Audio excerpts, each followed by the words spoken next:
Last summer, I took a solo road trip through the mountains. I wanted some time away from everything. Just me, my thoughts, and the open road. I was driving late one night when my car started sputtering and eventually died. I managed to coast to the side of a desolate road, completely cut off from civilization. My phone had no signal, and it was pitch black outside.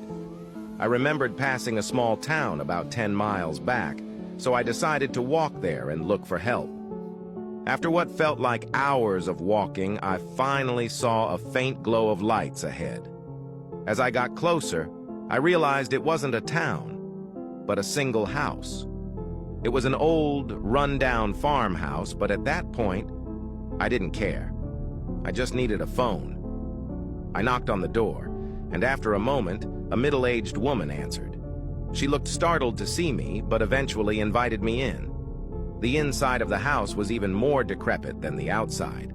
The wallpaper was peeling, and the furniture looked like it hadn't been touched in decades. She offered me some water and let me use her phone. I called a tow truck, and they said they'd be there in about an hour. While I waited, I made small talk with the woman. She seemed nice enough, but had an odd way about her.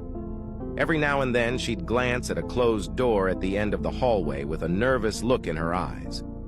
I asked her if she lived alone, and she hesitated before saying yes. About half an hour later, I heard faint shuffling noises coming from behind that door.